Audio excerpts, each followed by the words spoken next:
പാചകവാതക വില വർധനയ്ക്കെതിരെ പ്രതിഷേധം ശക്തമാകുന്നതിനിടെ വീണ്ടും വില വർധനയ്ക്ക് തയ്യാറെടുക്കുന്നു കേന്ദ്ര സർക്കാർ. ഒരാഴ്ചയ്ക്കകം ഇന്ധനവിലയും പാചകവാതക വിലയും വീണ്ടും വർദ്ധിപ്പിച്ചേക്കും.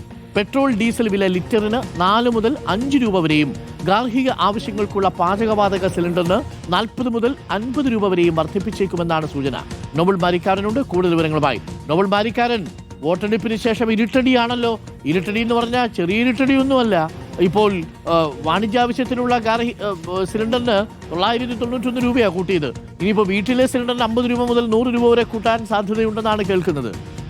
പെട്രോളിനും ഡീസലിനും 5 രൂപ വെച്ച് കൂടുമെന്നും പറയുന്ന കേട്ടു.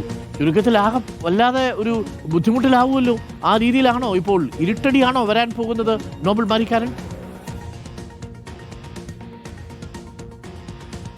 അരുൺ, ജനങ്ങൾക്ക് നേരെ ഒരു ഇരുട്ടടിയാണ് വരാൻ പോകുന്നത് എന്ന സൂചനയാണ് ഇപ്പോൾ കേന്ദ്ര സർക്കാരുമായി ബന്ധപ്പെട്ട വൃത്തങ്ങൾ നൽകുന്നത്. പ്രത്യേകിച്ച് കേരളം അടക്കം 5 സംസ്ഥാനങ്ങളിൽ തെരഞ്ഞെടുപ്പ് നടന്നുകൊണ്ടിരുന്നപ്പോൾ കേന്ദ്ര സർക്കാർ വ്യക്തമാക്കിയത് തൽക്കാലം ഇന്ധനവിലയോ അല്ലെങ്കിൽ ഗാർഹിക LPG വിലയോ വർദ്ധിപ്പിക്കില്ല എന്നാണ്. പക്ഷേ തെരഞ്ഞെടുപ്പ് കഴിഞ്ഞതോടെ സർക്കാരിന്റെ രീതിയും നയവും മാറി എന്ന് വേണം നമുക്ക് മനസ്സിലാക്കാൻ. ഈ ആഴ്ച തന്നെ, ഒരുപക്ഷെ ഈ ഒരാഴ്ചക്കുള്ളിൽ തന്നെ വില വർധന പ്രാബല്യത്തിലാണ് സാധ്യതയാണുള്ളത്. പെട്രോളിനും ഡീസലിനും 4 മുതൽ 5 രൂപ വരെ വർദ്ധിപ്പിക്കാനുള്ള സാധ്യത കാണുന്നു. ഗാർഹിക LPGക്ക് ആണെങ്കിൽ 40 മുതൽ 50 രൂപ വർദ്ധിപ്പിക്കാനുള്ള നീക്കമാണ് നടക്കുന്നത്. പ്രധാനമായും പൊതുമേഖല എണ്ണ കമ്പനികൾ വലിയ ഭീമമായ നഷ്ടത്തിലാണ് ഇപ്പോൾ പോകുന്നത് എന്നാണ് കേന്ദ്ര സർക്കാർ വൃത്തങ്ങൾ വ്യക്തമാക്കുന്നത്. പശ്ചിമേഷ്യ സംഘർഷവുമായി ബന്ധപ്പെട്ടുകൊണ്ട് ക്രൂഡ് ഓയിൽ വില ഇങ്ങനെ ഉയർന്നു നിൽക്കുന്നത് എണ്ണ കമ്പനികൾക്ക് വലിയ പ്രതിസന്ധിയാകുന്നുണ്ട്. അതിന്റെ അടിസ്ഥാനത്തിൽ വില വർധന മാത്രമാണ് അവർക്ക് പിടിച്ചുനിൽപ്പിന് മാർഗം എന്നുകൂടി കേന്ദ്ര വൃത്തങ്ങൾ വ്യക്തമാക്കുന്നു. അതിന്റെ അടിസ്ഥാനത്തിലാണ് ഇപ്പോൾ ഈ വില വർധനവ് മുന്നോട്ട് വരാൻ സാധ്യത ഉള്ളത് എന്നാണ് അറിയാൻ കഴിയുന്നത്. നിലവിൽ പെട്രോളിന് 20 രൂപയും ഡീസലിന് 100 രൂപ വരെ നഷ്ടത്തിലാണ് കച്ചവടം നടക്കുന്നത് എന്ന് എണ്ണ കമ്പനികൾ വ്യക്തമാക്കുന്നു എന്നും കേന്ദ്ര സർക്കാർ അറിയിക്കുന്നുണ്ട്. എന്താണെങ്കിലും കഴിഞ്ഞ ദിവസം വാണിജ്യ സിലിണ്ടറിന് 993 രൂപ, അതായത് 1000 രൂപയ്ക്ക് 7 രൂപ കുറവ്, അത്രയും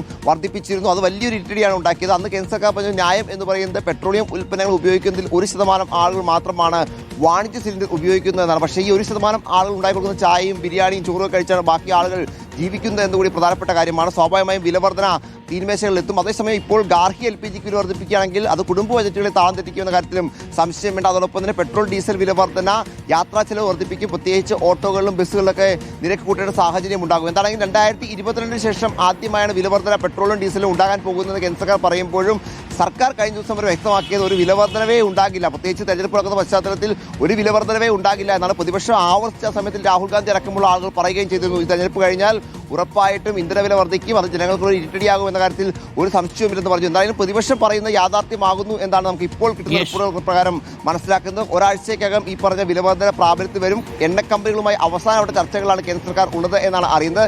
നിലവിൽ 4 മുതൽ 5 രൂപ വരെ പെട്രോൾ ഡീസലിന് വർദ്ധിപ്പിക്കുമെന്നാണ് പറയുന്നത്. ഒരു പക്ഷേ അതിനപ്പുറത്തേക്ക് വർധന ഉണ്ടാകുമോ എന്ന ആശങ്കയും ചില കോളുകളിൽ നിന്ന് ഉയരുന്നുണ്ട്. കാരണം 2022 ശേഷമുള്ള ആദ്യ വിലവർധന ആയതുകൊണ്ട് തന്നെ അത്യാവശ്യം നന്നായിട്ട് കൂട്ടണമെന്ന ആവശ്യം എണ്ണ കമ്പനികൾക്കുണ്ട് എന്നാണ് അറിയാൻ കഴിയുന്നത്. അങ്ങനെയാണെങ്കിൽ 4 മുതൽ 5 വരെ എന്നുള്ളത് ഒരു 8, 9, 10 ഒക്കെ ആയാൽ വലിയ തിരിച്ചടിയായിരിക്കും ഉണ്ടാകാൻ പോകുന്നത്. എന്താണെങ്കിൽ നിലവിലത്തെ സാഹചര്യത്തിൽ വില വർദ്ധിക്കും എന്ന് ഏറെക്കുറെ ഉറപ്പായിരിക്കും. അതിപ്പോൾ വരുന്ന ആഴ്ച പ്രാബല്യത്തിൽ വരുമോ എന്നത് മാത്രമാണ് ഇനിയിപ്പോൾ അറിയാനുള്ളത്. അരുൺ, ഓക്കെ, ഇത് നമ്മുടെ പെട്രോളിയം സഹമന്ത്രിയുണ്ടല്ലോ സുരേഷ് ഗോപിയോട് ചോദിച്ചപ്പോൾ സുരേഷ് ഗോപി ഇതിലെ പറഞ്ഞ എന്താണെന്നറിയാമോ? മറ്റു രാജ്യങ്ങളിലേക്കൊക്കെ നിങ്ങളൊന്ന് കണ്ണോടിക്കും, നമ്മൾ ഇത്രയും കാലം പിടിച്ചു നിന്നില്ലേ എന്നുള്ളതാണ്. തെരഞ്ഞെടുപ്പ് കഴിയുന്നതുവരെ പിടിച്ചു നിന്നതിനെയാണ് സുരേഷ് ഗോപി പറഞ്ഞത്. തെരഞ്ഞെടുപ്പിന് മുമ്പ് ഇതൊക്കെ കൂട്ടിയിരുന്നെങ്കിൽ എന്താകുമായിരുന്നു സ്ഥിതി? ആസാമിൽ വിധി വേറൊന്നാകുമായിരുന്നു. വെസ്റ്റ് ബംഗാൾ കിട്ടേണ്ടിയിരുന്ന 10 വോട്ടും പോയേനെ, കേരളത്തിൽ കിട്ടേണ്ടിയിരുന്ന 10 വോട്ടും കൂടി പോയേനെ. അപ്പോൾ തെരഞ്ഞെടുപ്പ് വരെ ഇതൊക്കെ പിടിച്ചു വെച്ചിട്ട് ഇപ്പോൾ പെട്രോളിയം സഹമന്ത്രി പറയുക ഇത്രയും നാൾ നമ്മൾ പിടിച്ചു നിന്നില്ലേ എന്ന്. തെരഞ്ഞെടുപ്പ് ഉണ്ടായിരുന്നില്ലെങ്കിൽ 2 ആഴ്ച മുമ്പേ കൂട്ടിയേനെ. ഇത് സാധാരണക്കാർക്ക് അറിയാവുന്ന കാര്യമില്ല. ഇപ്പോൾ വോട്ടെല്ലാം പെട്ടിയിലായി. ഇനിയിപ്പോൾ ജനങ്ങൾ പ്രതികരിക്കില്ലല്ലോ. ഇനി ഇരുട്ടടിയാവാം, ഇനി എന്ത് വേണമെങ്കിലും ആവാം. സാധാരണക്കാരായ മനുഷ്യരുടെ നെഞ്ചത്തേക്ക് കയറി എന്ന് പറയും, കൊല്ല് എന്നാണ്. പറയും ഒരു പ്രേക്ഷകൻ പറയുന്നത് വരും ദിവസങ്ങളിൽ ഹോട്ടലിൽ കയറുന്നതിന് മുൻപ് ഗൂഗിൾ പേ ബാലൻസ് ചെക്ക് ചെയ്യേണ്ടി വരും. ആ അവസ്ഥയാണ്.